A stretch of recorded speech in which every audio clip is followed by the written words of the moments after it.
నమస్తే welcome to TV 999 news. కేంద్ర ప్రభుత్వం బడ్జెట్ లో తెలంగాణ రాష్ట్రానికి జరిగిన అన్యాయానికి నిరసనగా కాంగ్రెస్ పార్టీ ఆధ్వర్యంలో ఈ రోజు నల్గొండ పట్టణంలోని క్లాక్ టవర్ సెంటర్ లో నిరసన వ్యక్తం చేస్తూ ప్రధాని మోదీ, కేంద్ర ఆర్థిక శాఖ మంత్రి నిర్మలా సీతారామన్ దిష్టి బొమ్మను దగ్ధం చేశారు.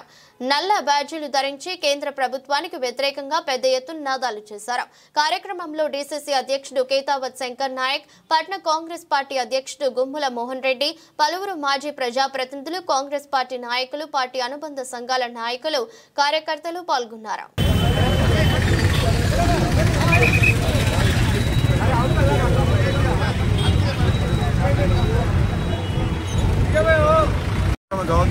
డెవలప్మెంట్ దేనికి ఇవ్వకుండా వాళ్ళకు మోసం చేసిన దాన్ని నిరసనగా ఈరోజు కార్యక్రమం చెప్పట్లేదు. ఈ కార్యక్రమం పాల్గొన్న కాంగ్రెస్ పార్టీ జై కాంగ్రెస్. రెడ్డి గారి నాయకత్వం, జై కాంగ్రెస్, జై కాంగ్రెస్.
అధ్యక్షులు మహేష్ కుమార్ గౌడ్ పిలుపు మేరకు కాంగ్రెస్ పార్టీ ఆధ్వర్యంలో నల్గొండ సెంటర్లో మోడీ గారి కేడీ దిష్టిబొమ్మ, అలాగే నిర్మలా సీతారామన్ ఫైనాన్స్ మినిస్టర్ గారి దిష్టిబొమ్మ తలబెట్టారు. కారణం,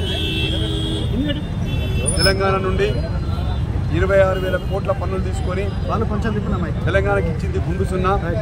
రేవంత్ రెడ్డి గారు, మా ముఖ్యమంత్రి గారు, తెలంగాణ ప్రభుత్వం అడిగింది ఈ రాష్ట్రానికి 1,60,000 కోట్ల బడ్జెట్ కావాలంటే ఇచ్చింది సున్నా, గుండు సున్నా. మోడీ గారు పేదల బడ్జెట్ అని చిన్న రాష్ట్రాల అభివృద్ధి కొరకు పెద్ద ఎత్తున బడ్జెట్ ప్రవేశపెడతామని చెప్పి మాటలు చెప్పింది తప్ప ఓన్లీ తెలంగాణకి తీసుకుపోయి 26,000 కోట్లు తీసుకుపోయి ఉత్తరాదికే పెట్టుకున్నాం. బీహార్కు, ఢిల్లీకి, ఉత్తరప్రదేశ్కు, అక్కడ రాష్ట్రాలకు, గుజరాత్కు తప్ప వారు తెలంగాణకు, దక్షిణాది రాష్ట్రాలకు అన్యాయం చేస్తున్న కాంగ్రెస్ పార్టీ ఆధ్వర్యంలో ఈరోజు కాంగ్రెస్ పార్టీ శ్రేణులతో కలిపి వారి నిరసనగా తీసుకోవడం పెట్టండి. మనందరూ తెలుసు, మోడీ వస్తే పేద ప్రజలకు 15,000 కోట్లు, 15 లక్షల రూపాయలు అకౌంట్లో వేస్తారని ఆ రోజు ఓట్లు వేసి మళ్ళీ రెండోసారి నమ్మినాం. మూడోసారి మాత్రం తెలంగాణ గుంటున్న పెట్టిన నిరసనగా వాళ్ళ మంత్రులు రాజీనామా చేయాలని సదనంగా కాంగ్రెస్ పార్టీ పక్షాన డిమాండ్ చేస్తుంది. ఈరోజు ఏఐసిసి టీపీసీసీ ఆదేశానుసారం మన పట్టణ కాంగ్రెస్ అధ్యక్షులు, అదేవిధంగా మన కాంగ్రెస్ కుటుంబానికి యూత్ కాంగ్రెస్, మహిళా Congress, SC Congress, ST Congress, BC అందరికీ కూడా పేరు పేరున నమస్కారం చేస్తూ ఉన్నాను. ఏదేమైనా బీజేపీ వస్తే భారతదేశంలో బాగుపడుతుందని చెప్పి అందరూ అనుకున్నారు. కానీ ఇలా తెలంగాణకు విభజన నాడు చేసిన ఏదైతే ఉన్నదో ఆ చట్టంలో చేసిన దాన్నే ఇప్పటిదాకా మాకు అది అమలు చేస్తలేరు. గిరిజన యూనివర్సిటీ అన్నారు, రూపాయి ఇవ్వలేదు. బయ్యార ఉక్కు కర్మాగారం ఉన్నారు, ₹1 ఇవ్వలేదు. నాగపేట కోచింగ్ ఫ్యాక్టరీ అన్నారు, ₹1 ఇవ్వలేదు. వెడ్డింగ్ ప్రాజెక్ట్స్ ఇవ్వలేదు. దళిత గిరిజనులకు ఇవ్వలేదు. ఆ తర్వాత ఏదో ఎస్సీ ఎస్టీ బీసీలకు ఇవ్వలేదు. వ్యవసాయానికి ప్రాధాన్యత లేదు. కానీ బీజేపీలో కార్పొరేట్ వ్యవస్థకు మాత్రం మొగ్గు చూపుతా ఉన్నది. ఏదైతే కార్పొరేట్ ఉన్నారో అదాని అంబానీలకు అదేవిధంగా వారందరికీ మాత్రం మొగ్గు చూపుతా ఉంది ప్రభుత్వం. ఇలా రాష్ట్రంలో కాంగ్రెస్ ప్రభుత్వం వచ్చిన తర్వాత గుండు సున్నా ఇచ్చింది ఇవాళ బడ్జెట్లో. చాలా అన్యాయం. ఇప్పటిదాకా దేశ చరిత్రలో లేదు. ఇప్పటిదాకా కాంగ్రెస్ కాలం మొత్తం భారతదేశంలో ఉన్న రాష్ట్రాలన్నీ ప్రాధాన్యత ఇచ్చింది. కానీ ఇలా బీజేపీ మాత్రం వివక్ష చూపిస్తూ ఉన్నది. బీహార్లో ఎన్నికలు ఉన్నాయి కాబట్టి బీహార్లో బడ్జెట్ మొత్తం చాలా రకాలుగా వరాలు ఇచ్చినారు.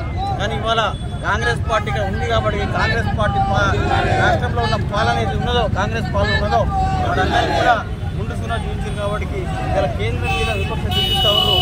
కాబట్టి బీజేపీ దిగేంత వరకు మేము పోరాటం చేస్తాం. మా నాయకుడు రాహుల్ గాంధీ గారు కూడా పోరాటం చేస్తూ ఉన్నారు. ఇలా నిర్మలా సీతారామన్ అదేవిధంగా మోడీ దృష్టికి దానం చేయడం జరిగింది. కాబట్టి కాంగ్రెస్ శ్రేణులందరూ కూడా రాబోయే రోజుల్లో బీజేపీని గద్దెదించాల్సిన అవసరం ఉంది. ఇలా ఏదైతే కులం మతం పేరు మీద బీజేపీ ఏదైతే ఉన్నదో అన్ని కబడ్డీ నాటకాలు ఆడుతూ ఉన్నది. మీ అందరికీ తెలుసు. ఉత్తరప్రదేశ్ కూడా ఎంత ఇచ్చిన బడ్జెట్ బీహార్లో చూడండి. కాబట్టి ఇలా బీజేపీని గద్దెదించాల్సిన అవసరం ఉన్నది. మనందరం పోరాటం చేయాల్సిన అవసరం ఉన్నది. బడుగు బలైన వర్గాలందరూ కూడా చూసుకోవాల్సిన అవసరం ఉన్నది. ఎందుకంటే ఇలా బీజేపీ వచ్చిన తర్వాత మతం పేరు మీద కులం పేరు మీద అది నాటకాలు ఆడి ఓట్లు దండుకుంటుంది తప్ప ప్రజలకు చేసిన శూన్యం. కాంగ్రెస్ పార్టీతోనే శరణ్యం. కాంగ్రెస్ పార్టీ బడుగు బలైన వర్గాల పార్టీ, మన పార్టీ. నాటి నుండి నేటి వరకు కాంగ్రెస్ పార్టీతోనే దేశ ప్రజలందరూ కూడా ఐక్యత కోసం పోరాటం చేశారు తప్ప వాళ్ళలాగా స్వార్థం ఎప్పుడు చేయలే. కులం పేరు చెప్పలే, మతం పేరు చెప్పలే. ఇది మన సెక్యులర్ దేశం కాబట్టి మనందరం కూడా కలిసిమెలిసి ఉండాల్సిన అవసరం ఉంది. అదేవిధంగా కాంగ్రెస్ పార్టీ రాబోయే రోజుల్లో తప్పకుండా అధికారంలో కేంద్రంలో వస్తుంది. రాహుల్ గాంధీ గారు ప్రధానమంత్రి అవుతారు. రేవంత్ రెడ్డి గారి అధ్యక్షతన జరిగే అన్నింటినీ కూడా మేము కాంగ్రెస్ పార్టీ పూర్తిగా మద్దతు ఇస్తూ ముగిస్తామని జై కాంగ్రెస్.